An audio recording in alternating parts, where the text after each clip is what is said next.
War of love episode number last episode part 2۔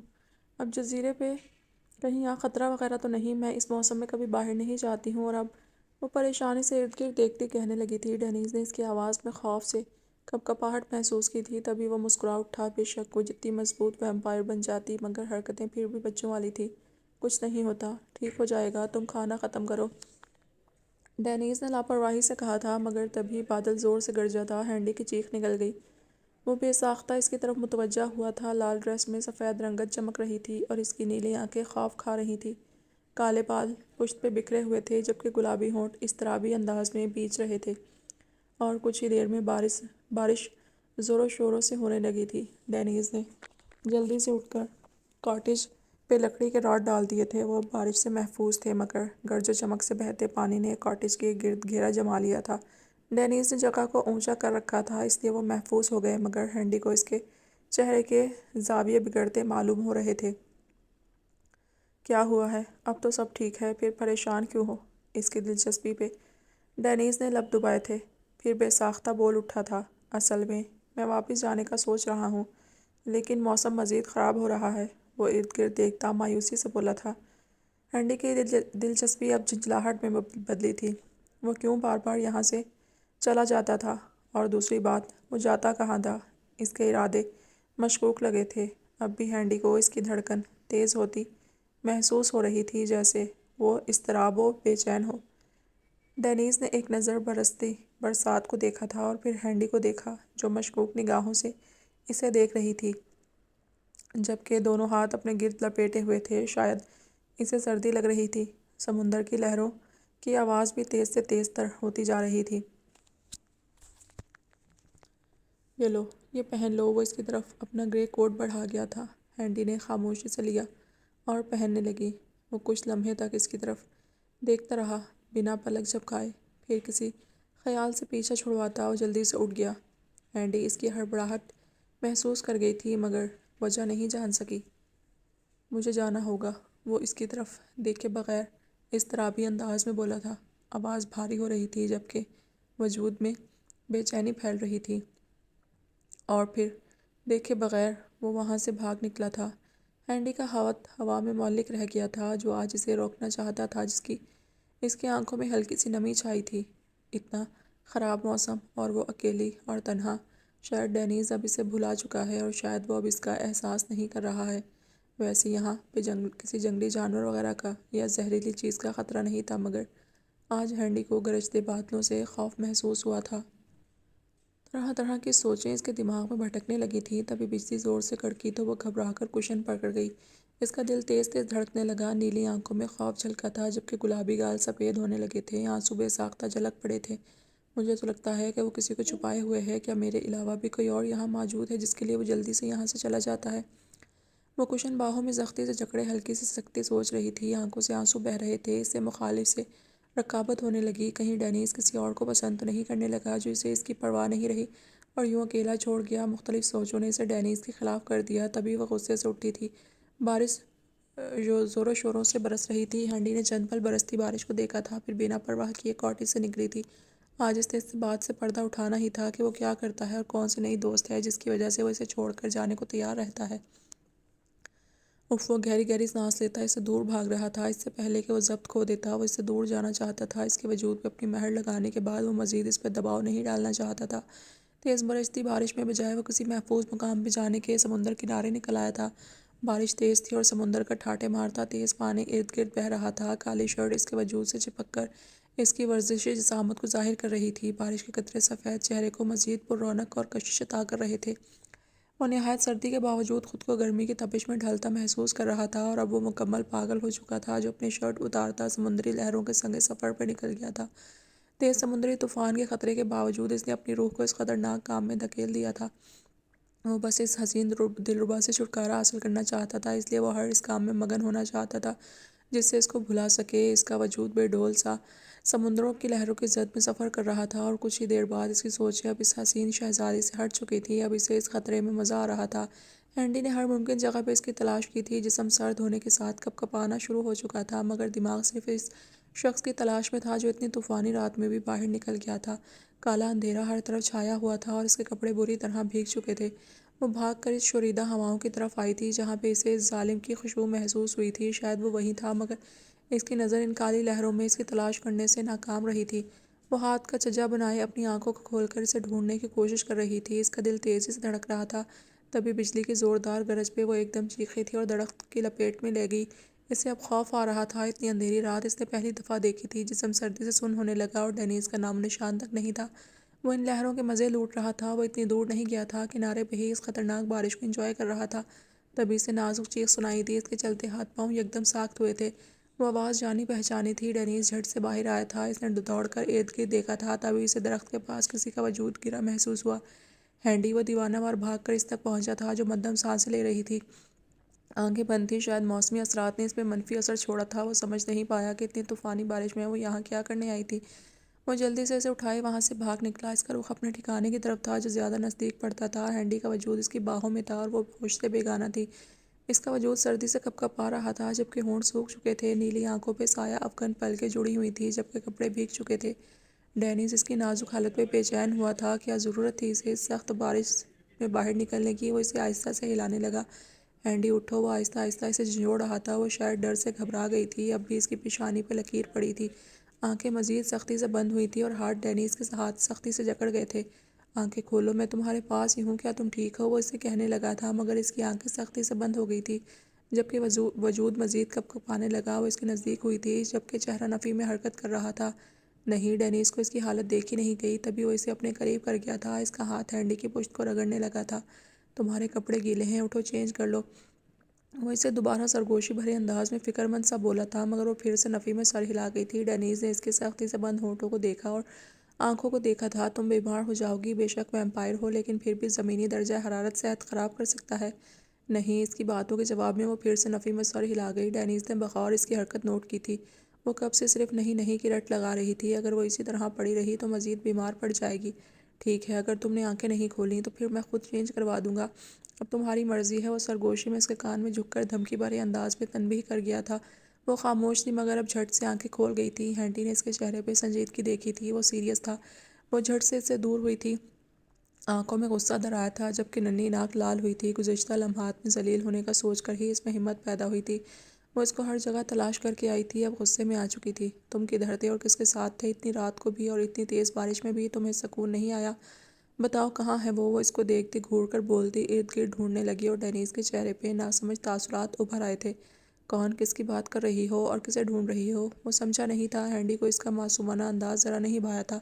اس کے کالے بال سفید گردن سے چپکے ہوئے تھے جبکہ لال ڈریس میں اس کا حسن قیامت خیز تھا۔ وہ نگاہ چرا گیا۔ اب یوں نظر چرا رہے ہو؟ جھوٹے ہونا اس لیے۔ کہاں ہے وہ لڑکی جس کے لیے تم مجھے وہاں اکیلا چھوڑ کر آئے ہو؟ لازماً اس سے بھی ویمپائر بنا کر ٹیم بنانی ہوگی تم نے۔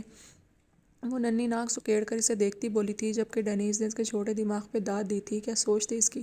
وہ جھٹ سے اس کے مقابل آیا تھا۔ کیا بکواس ہے؟ کیا گھاس و خناس بھرا ہوا ہے تمہارے دماغ میں لگتا ہے؟ اکیلے رہ کر ایسی سوچ سوچتی رہتی ہو؟ وہ تھوڑا غصے میں آیا تھا۔ ایک تو وہ اس سے دور جانا چاہتا تھا تاکہ وہ اس کا دل نہ توڑ دے اور دوسرا وہ اسے اتنا ہی عیاش سمجھ رہی تھی۔ ہینڈی نے اس کو جواب دینے کے بجائے مزید بدگمان ہوئی تھی اور پھر وہاں سے اٹھ گئی۔ اس سے پہلے کہ وہاں سے نکلتی ڈینیز اس کی کلائی پکڑ کر اسے روک چکا تھا۔ اب اتنی تیز بارش ہو رہی ہے، رک جاؤ، بعد میں چلی جانا، وہ سنجیدگی سے کہہ رہا تھا جبکہ نظریں اس کی سراہی دار گردن سے چپکے بالوں پہ تھی۔ اس کے اندر عجیب سے جذبات انگڑائی لینے لگے تھے۔ وجود اس کی تمنا کرنے لگا مگر وہ خود پہ قابو کر گیا تھا۔ ہینڈی اس کی مضبوط گرفت پہ رک چکی تھی مگر اس کی بات پہ بپھر گئی تھی۔ تبھی مڑتے ہوئے شعلہ بار نگاہیں اس پہ جمائی تھیں جبکہ وجود اب بھی ہلکا سا لرز رہا تھا۔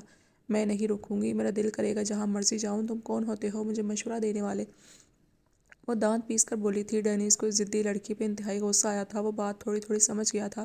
شاید وہ جیلسی فیل کر رہی تھی مگر اس کی شک و انداز ڈینیز کو پسند نہیں آئے تھے۔ میں تمہارا ہسبینڈ ہوں، بھولو مت، وہ بھی سرد انداز میں بولا تھا مگر وہ اپنی کلائی چھڑواتی غصے سے آگے بڑھی تھی۔ تبھی بادل پھر سے گرج اٹھے تھے۔ ہینڈی چیخ کر اس کی کمر جکڑ گئی تھی۔ ڈینیز نے حیرت سے اس کا انداز نوٹ کیا تھا۔ اس کے مطابق اب اسے مضبوط ہونا چاہیے تھا مگر وہ پھر بھی گھبرا جاتی تھی۔ اب بھی ایک پل کو ضدی تو دوسرے پل میں معصوم بن جاتی تھی۔ ڈینیز کا دل اس کی قربت پہ رکھا تھا۔ مجھے نہیں معلوم تھا کہ تم ابھی تک ڈرپوک ہوگی، وہ آہستہ سا اس کے گرد حصار قائم کرتا بولا تھا۔ وہ اس کا تیز دھڑکتا دل اور کپ کپاتا وجود شدت سے محسوس کر گیا تھا۔ میں کون سا نسلی ویمپائر ہوں؟ وہ ہلکا سا مکہ اس کے سینے پر مارتی بولی تھی۔ تبھی وہ اسے اپنی پناہوں میں لیے بستر پر جھک گیا تھا۔ کیا کر رہے ہو؟ چھوڑو۔ وہ اب نیلی آنکھیں پھاڑتی اس کو خود پہ جھکتے دیکھ کر گھبرائی تھی۔ ڈینیز کے لب ہلکا سا مسکرا اٹھے تھے۔ نہیں، وہ اسی کی طرح نفی میں سر ہلاتا اس کی بھیگی گردن میں چہرہ چھپا گیا تھا۔ وہ ہلکے سے لرز اٹھی، ایسا تو اس نے سوچا ہی نہیں تھا۔ چہرہ لال ہونے لگا۔ ڈینیز کے ہاتھ اس کی بھیگی ڈریس کو کھول رہے تھے، جبکہ اس کے گرم وجود کی گرمائش ہینڈی کو سردی سے تو بچا رہی تھی مگر ڈینیز سے نہیں۔ ڈینیز وہ اس کی پرشدت انگارہ لمس کو اپنی گردن پہ بکھرتے محسوس کرتی مزید گھبرائی تھی۔ اس کی ہلکی داڑھی کی چبھن ہینڈی کو بے چین کرنے لگی۔ تم خود میرے قریب آئی ہو، اب دور کیسے جانے دوں؟ وہ سرگوشی میں بولتا اس کی شہرک پر اپنا لمس بکھیر رہا تھا، جبکہ اس کی گردن لمس کی تمازج سے سرخ پڑتی جا رہی تھی۔ ڈینیز کی جذبات کی شدت تیز سانسیں ہینڈی کو اناری کر رہی تھی۔ مگر میں تو تمہیں ڈھونڈنے۔ وہ اس کی بات کاٹ کر اس کے لبوں پر جھک گیا تھا۔ اس کے لمس میں شدت تھی۔ ہینڈی اس کی ڈارک براؤن آنکھوں میں مچلتے جذبات پہ کپکپائی تھی۔ وہ سہارے کے لیے اپنا ہاتھ سختی سے بستر کو جکڑ گئی تھی، تبھی اس کے ہاتھ نے اس کی انگلیوں کو چھوا تھا اور دونوں ہاتھ ایک دوسرے میں مدغم ہوتے گئے تھے۔ وہ اس کی انگلیوں میں اپنی انگلیاں پھنساتا اسے بستر میں دھنس گیا تھا۔ ڈینیز نے اس کے چہرے پہ اپنے لمس بکھیرنے شروع کر دیے تھے۔ اس کا بھیگا ڈریس تیز بارش کی نذر ہو چکا تھا۔ برستی بارش ڈینیز کے جذبات کو مزید ہوا دے رہی تھی، جبکہ ہینڈی اس کا پیچھا کرنے پہ پچھتائی تھی۔ مومی ایرک بھاگ کر کمرے میں داخل ہوا تھا۔ گرینڈ پا اور گرینڈ ماں آج کل بہت بیزی تھے اور پورے ویمپائر لینڈ کی ذمہ داری سنبھال رہے تھے۔ یلدز جو خیالوں میں گم تھی، کافی دن ہو گئے تھے مگر ایبا کی خبر نہیں ملی تھی، نہ ہی اس سے رابطہ ہوا تھا۔ شاید وہ ناراض ہو گیا تھا۔ یلدز کو نہایت دکھ ہوا۔ ڈیڈی کہاں ہیں؟ وہ کب آئیں گے مومی؟ ایرک بار بار اس سے سوال پوچھ رہا تھا، جبکہ یلدز کے پاس اس بات کا جواب نہیں تھا۔ وہ کئی دفعہ اسے کال کر چکی تھی مگر وہ جواب ہی نہیں دیتا تھا۔ ایرک بیٹا، جاؤ جا کر کھیلو اور جب تمہارے انکل آئیں گے تب تمہارے ڈیڈ بھی آ جائیں گے اس سے ملنے، اوکے؟ وہ اسے مسکرا کر کہہ رہی تھی۔ یہ لو، یہ میڈیسن کھا لو۔ ڈینیز نے اندر داخل ہونے سے پہلے اس سے کہا تھا تو وہ ناسمجھی سے اس کے ہاتھوں میں چھپی دوائی دیکھ کر رہ گئی۔ اگرچہ وہ مہارت حاصل کر چکی تھی مگر ڈینیز پھر بھی اسے خون کی خوشبو سے دور رکھنے کی میڈیسن دے رہا تھا۔ یہ کیسی دوائی ہے؟ وہ حیران ہوتی اس کی طرف دیکھ کر بولی تھی۔ ڈینیز نے چند پل اس کی طرف دیکھا جو بہت خوش دکھائی دے رہی تھی۔ شاید فیملی سے ملنے کی خوشی ایسی ہی ہوتی ہے۔ یہ ایک خاص قسم کی میڈیسن ہے جو تمہیں خون کی خوشبو محسوس نہیں ہونے دے گی، وہ آہستہ سے بولا تھا۔ ہینڈی نے شوق سے اسے دیکھا تھا، پھر ایک ہلکی سے چپت اس کے سر پہ لگائی تھی۔ تو اگر دوائی موجود تھی تو مجھے کیوں اتنی محنت کروائی؟ وہ مصنوعی غصے سے بولی تھی۔ ڈینیز کا قہقہا بے ساختہ تھا۔ ہینڈی نے نرم نگاہوں سے اس کے مسکراتے چہرے کو دیکھا تھا۔ بلا شبہ وہ ایک پرکشش مرد تھا۔ تو تمہیں کام چور تو نہیں بنا سکتا تھا نا؟ تمہیں پریکٹس اور مہارت کرنی تھی تاکہ تم مضبوط بنو، وہ بولا تھا۔ ہینڈی نے سر ہلا کر اندر قدم رکھا تھا۔ ڈیڈ، وہ چلا کر ان کی طرف دوڑی تھی اور ہینڈی کو اپنے سامنے پا کر وہ بہت خوش ہوئے تھے۔ ان کی بیٹی، ان کی جان کا ٹکڑا، وہ بس اسی انتظار میں تھے وہ کب ان سے ملنے آتی۔ ہینڈی بیٹا، تم کہاں چلی گئی تھی؟ اتنا یاد کیا میں نے تمہیں، وہ مسکرا رہے تھے۔ آنکھوں میں خوشی کے مارے آنسو بہہ نکلے تھے۔ ڈیڈ، میں ٹھیک ہوں، میں نے بھی آپ کو بہت یاد کیا۔ وہ بہت خوش تھی۔ ڈینیز نے اس کی خواہش پوری کر دی تھی، اس سے بڑھ کر اسے اور کیا چاہیے تھا؟ تبھی اس کے ڈیڈ کی نظر پیچھے لمبے چوڑے اس حسین شہزادے پہ پڑی تھی جو چند پل اسے دیکھتے رہے۔ وہ بہت پرکشش اور میسمرائزنگ تھا۔ یہ وہ ہاتھ کا اشارہ کر گئے تو ہینڈی کا چہرہ لال پڑا تھا۔ ڈیڈ، اس کی شرمیلی آواز پہ وہ مسکرا اٹھے تھے۔ انہیں ڈینیز کی آنکھوں میں ٹھاٹھے مارتا محبت کا وجود خوشی دے گیا تھا۔ ان کی بیٹی بھی خوش تھی، مطلب وہ شخص ہینڈی کی قسمت میں لکھا جا چکا تھا۔ انکل کیسے ہیں آپ؟ ڈینیز نے ان کی گھورتی بوڑھی نگاہوں کو دیکھ کر جلدی سے آگے بڑھا تھا اور اب وہ ان سے ہاتھ ملا رہا تھا۔ کچھ ہی دیر بعد گھر کا ماحول قہقہوں میں گونج رہا تھا۔ انہیں ڈینیز واقعی بہت پسند آیا تھا۔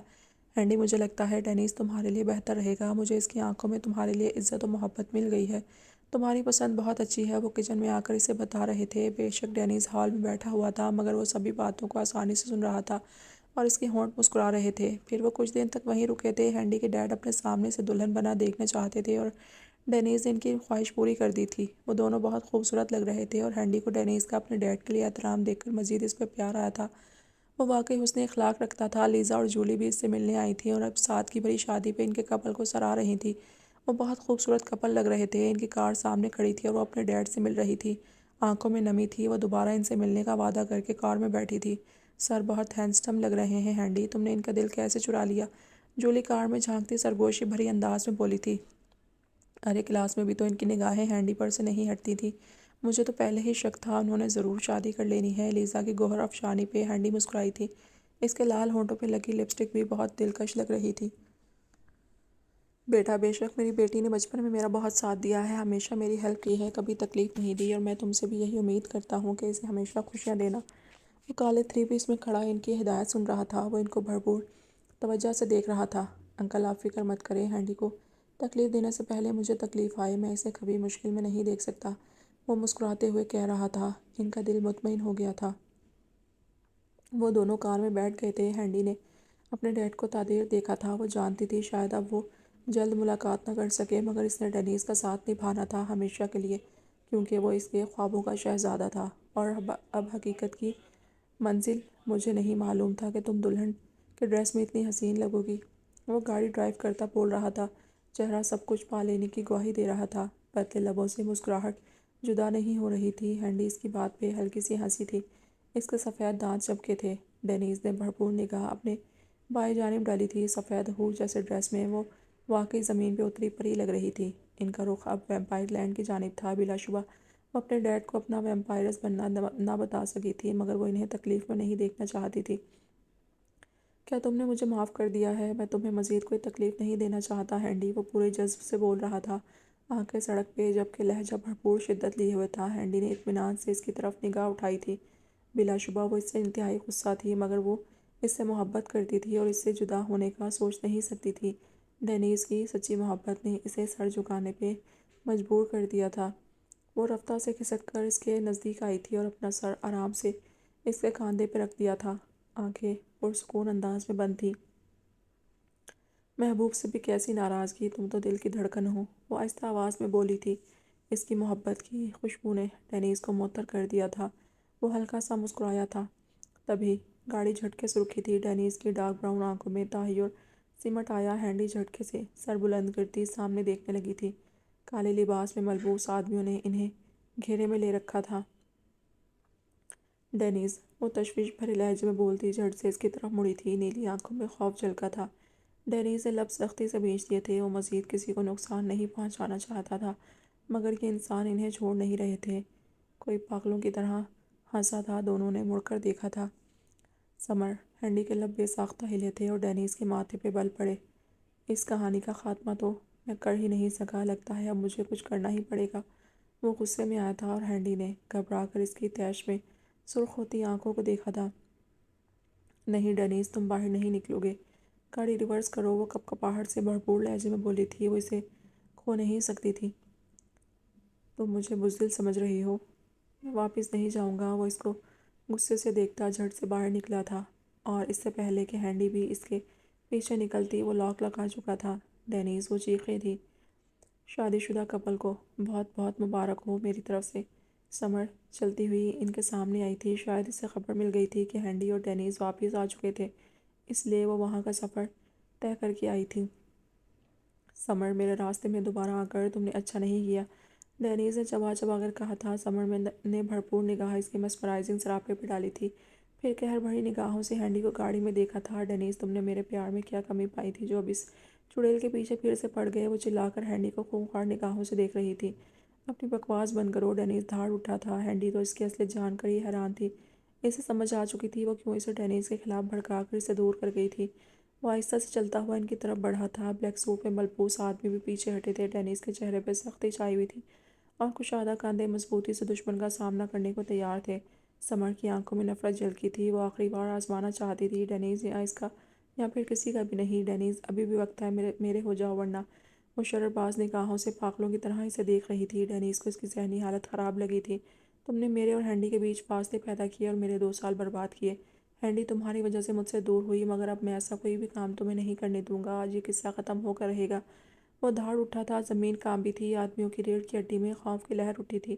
ان کے ہاتھ میں لکڑی کے بنے وار تھے۔ شاید وہ سب سمجھ چکے تھے یا سمر پوری تیاری کے ساتھ آئی تھی۔ ہینڈی، ابھی بھی وقت ہے، ڈینیز میرے حوالے کر دو، میں تمہیں چھوڑ دوں گی اور ڈینیز کی زندگی بھی بچ جائے گی، ورنہ کوئی بھی زندہ نہیں رہے گا۔ وہ چلا اٹھی تھی۔ ہینڈی کے دل میں خوف پیدا ہونے لگا۔ وہ ڈینیز کو دیکھ رہی تھی جو نڈر اور خوف سے عاری سبھی کو گھور رہا تھا۔ اس نے کوشش کر کے باہر نکلنے کی کوشش کی تھی۔ وہ ڈینیز کو اکیلا نہیں چھوڑ سکتی تھی۔ سمر پاگلوں جیسی حرکتیں کر رہی تھی اور پاگل انسان جان لینے سے دریغ نہیں کرتے۔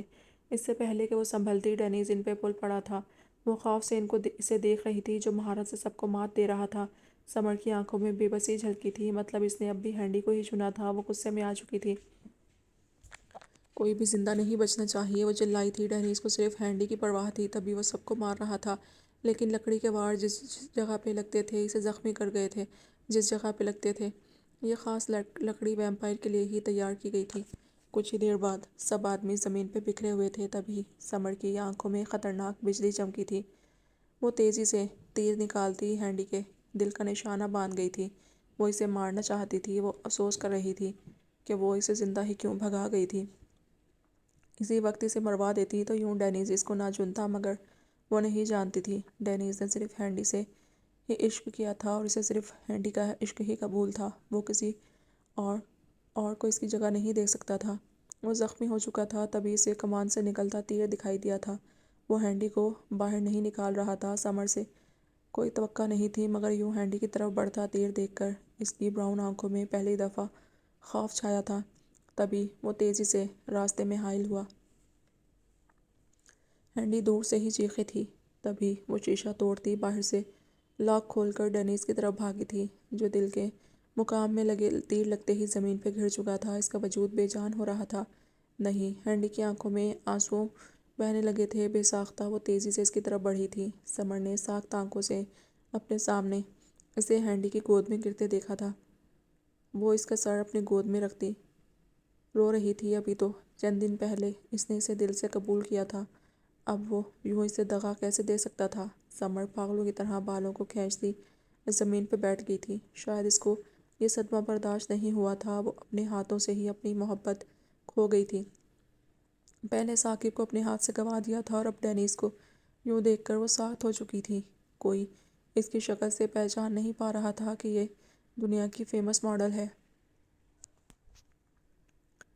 چند دن بعد وہ سنجیدہ سا سامنے دیکھ رہا تھا۔ اس کا واحد سہارا اس کا پیارا بیٹا۔ ایبک کی سبز نگاہوں میں سنجیدگی تھی اور چہرہ بے تاثر تھا۔ سفید ہاتھ کو بار بار مٹھی کی شکل میں بھینچتا کھولتا وہ شاید بے قراری میں تھا، مگر دیکھنے والی نگاہ اسے پتھر دل تصور کر رہی تھی۔ تبھی وہ آہستہ قدموں سے چلتی ہوئی آئی تھی اور اپنے سفید ہاتھوں سے اس کے سینے پہ دھرتے ہوئے اسے پیچھے سے گلے لگایا تھا۔ ایبک کا دل یکدم ساخت ہوا تھا۔ آنکھوں میں انجانے جذبے جاگ اٹھے تھے۔ اس نے اپنی پلکیں جھکا کر دیکھا تھا۔ دو سفید لمبی انگلیوں والے ہاتھ اس کے سینے کو جکڑے ہوئے تھے۔ ایبک، وہ آہستہ سے بولی تھی۔ اس کا سر ایبک کی پشت سے لگا ہوا تھا۔ ایبک خاموش سا محسوس کر رہا تھا۔ اس کی خوشبو کو کتنے دنوں بعد محسوس کیا تھا۔ وہ ناراض ہو کر تو چلا گیا تھا، مگر پھر واپس آ گیا تھا۔ وہ اس کی محبت تھی، مگر وہ اسے جدائی برداشت نہیں کر سکتا تھا۔ اس لمس کو اس نے کافی دنوں تک یاد کیا تھا۔ یلدز نے اس کے وجود کو سخت ہوتے محسوس کیا تھا۔ وہ گہری سانس لے کر آنکھیں بند کر گئی۔ ایبک کی شکل اتنے دن بعد دیکھی تھی، تبھی وہ پرسکون ہوئی تھی۔ مانا کہ میری غلطی ہے، لیکن مجھے گھر والے یاد آ رہے تھے، میں کیا کرتی؟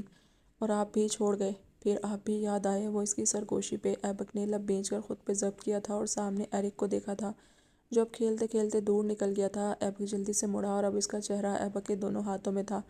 وہ اس پہ جھک گیا تھا، ہونٹوں کا لمس دیوانہ وار چہرے پہ بکھیرتا۔ وہ پاگل تھا جس نے اپنے عشق کی داستان کو مکمل کیا تھا۔ یلدز نے پرسکون ہوتے آنکھیں بند کی تھیں۔ اس لمس نے اسے ساری رات جگائے رکھا تھا۔ وہ تڑپ اٹھی تھی اور آج وہ واپس آ گیا تھا۔ ڈینیز برو کا سنتے ہی وہ واپس آ گیا تھا۔ وہ اس کے چہرے سے پیچھے ہوتے اسے گلے لگا گیا تھا۔ اس کے انداز میں شدت تھی، لب خاموش تھے، مگر احساس بول رہا تھا، آنکھیں باتیں کر رہی تھیں۔ ڈیڈی، ایرک ان کو ساتھ دے کر بھاگ کر آیا تھا اور ان دونوں کی ٹانگوں سے لپٹ گیا۔ نیز یہ اس کا انداز تھا کہ وہ اسے بھی فیملی ملاپ میں شامل کریں۔ ایبک کے چہرے پہ ہلکی سی مسکراہٹ دوڑ گئی تھی۔ تبھی دونوں نے جھک کر اس کے گال پر بھاری بھاری لب رکھے تھے۔ ایرک ان کی محبت پہ کھلکھلا اٹھا تھا اور کھنکھاڑنے کی آواز پہ وہ سب بے ساختہ پیچھے دیکھنے لگے۔ گرینڈ پا اس نظارے کو دیکھتے ہوئے خوش ہو رہے تھے۔ یلدز نے ایک نظر ایبک کو دیکھا تھا، جس نے آنکھ کے اشارے سے اسے ان کی طرف جانے کا کہا تھا۔ وہ مسکراتی ہوئی وہاں سے چل دی تھی۔ بیٹا، ہینڈی کو سنبھالو، وہ جب سے آئی ہے خاموش رہتی ہے اور ڈینیز کی وجہ سے سخت پریشان ہے۔ تم ہی ہو جو اسے ہمت دے سکتی ہو۔ گرینڈ پا مسٹر میکس یلدز کو ساتھ لیے آگے بڑھ رہے تھے۔ ان کا رخ ہینڈی اور ڈینیز کے مشترکہ روم کی طرف تھا۔ ڈیڈ، میں اسے سمجھا سمجھا کر تھک چکی ہوں، مگر برو کی وجہ سے وہ بہت تکلیف میں ہے۔ یلدز بھی اداس ہو گئی تھی۔ مگر بیٹا، اب وہ ہماری ذمہ داری ہے، انہوں نے اس سے کہا تھا۔ یلدز جذبات میں سر ہلا کر اندر چلی گئی۔ وہ سوجی آنکھیں لیے یکٹک اس کے چہرے کو دیکھ رہی تھی۔ وہ ابھی تک ہوش میں نہیں آیا تھا۔ بند آنکھوں سے وہ بالکل بھی اچھا نہیں لگ رہا تھا۔ ہینڈی کو کبھی کبھی اس پہ سخت غصہ آتا تھا، شاید وہ اسے سزا دے رہا تھا۔ ڈینیز کے دل کے قریب زخم ہوا تھا، جس کی وجہ سے وہ سخت زخمی ہو چکا تھا۔ یہ نازک وارڈ نے اس کو بے ہوش کر دیا تھا اور کافی دن ہو چکے تھے وہ ہوش میں نہیں آیا تھا۔ ہینڈی کا رو رو کر برا حال تھا۔ خبر ملتے ہی مسٹر میکس اور مسز میکس فوج سمیت اسے ویمپائر لینڈ ہینڈی اور ڈینیس کو ویمپائر لینڈ لا چکے تھے۔ انہیں ہینڈی سے ہمدردی تھی۔ وہ بچی واقعی ڈینیس سے بے حد محبت کرتی تھی، دن رات اسی کے ساتھ بیٹھی رہتی، وہ کبھی اسے اکیلا نہیں چھوڑتی تھی۔ جب چیک اپ کروانے کے بعد ویمپائرز نے کہہ دیا تھا کہ وہ کبھی بھی ہوش میں آ سکتا ہے، مگر اس کا زخم ٹھیک ہوگا پھر ہی وہ ہوش میں آئے گا، اسی لیے ہینڈی دن رات اس کے سراہنے بیٹھی اسے دیکھتی رہتی تھی۔ ہینڈی، برو ٹھیک ہو جائیں گے، اٹھ جاؤ، اگر وہ تمہیں اس حال میں دیکھیں گے تو ہمیں ڈانٹیں گے کہ ہم نے اپنی بھابھی کا خیال نہیں رکھا۔ یلدز اس کے کاندھے پہ ہاتھ رکھتی اسے ہمت دے رہی تھی، مگر اس کا جسم منجمد ہو رہا۔ وہ ساکت تھی، بس اسے دیکھتی رہتی، معافی مانگتی رہتی اور اسے اٹھنے کا کہتی رہتی۔ یلدز بھی اپنے بھائی کو لے کر بہت دکھی تھی، مگر ہینڈی کی حالت مزید پریشان کر دیتی تھی۔ وہ زندہ تھی مگر کچھ کھاتی پیتی نہیں تھی، بس خاموش رہتی تھی۔ اچھا، میں تمہارے لیے کھانا لے کر آتی ہوں، وہ آہستہ سے بولتی باہر نکل گئی۔ ہینڈی نے خاموش نگاہوں سے ڈینیس کی آنکھیں بند کیے بے ہوش وجود کو تکلیف سے دیکھا تھا۔ تبھی اس کا ننھا ہاتھ ڈینیس کے رخسار کو چھو گیا تھا۔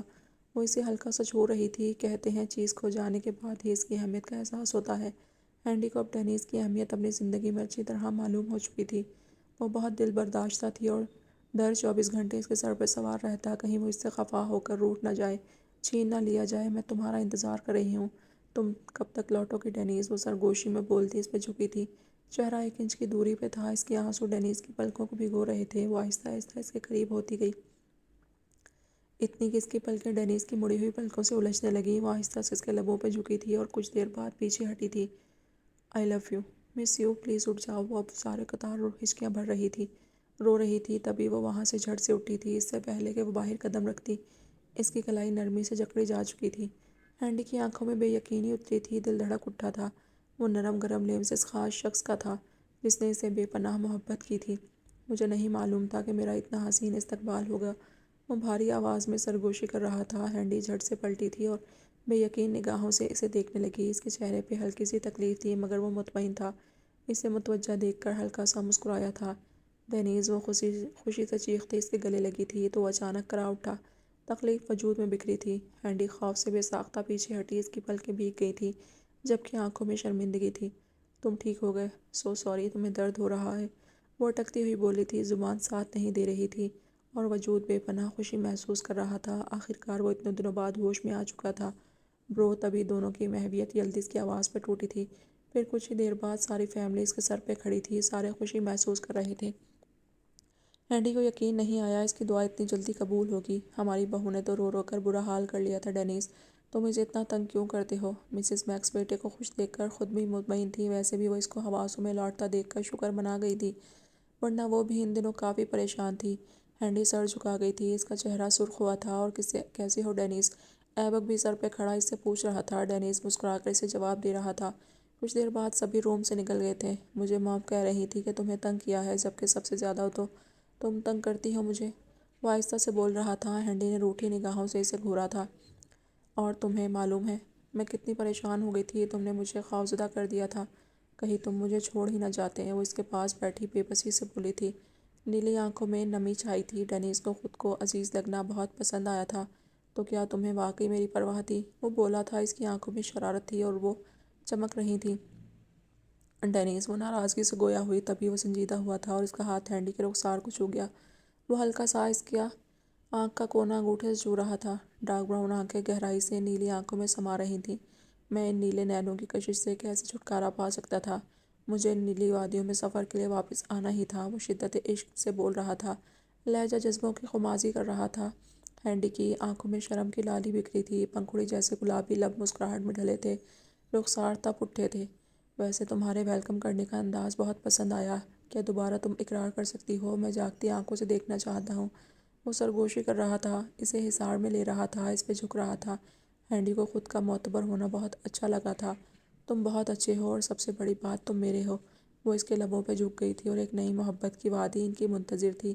عشق کی جنگ نے انہیں ایک دوسرے سے ملوا دیا تھا، محبت نے انہیں جدا نہیں کیا تھا، عشق کے زور نے انہیں ساتھی بنا دیا تھا۔ یہی جنگ تو پیار کی تھی جنہوں نے اپنی کوششوں سے اپنے محبوب کو دنیا سے لڑ کر پا لیا تھا۔ دل و جان سے کریں گے حفاظت تیری، بس ایک بار کہہ دے، امانت ہو امانت ہوں میں تیری، ختم شد۔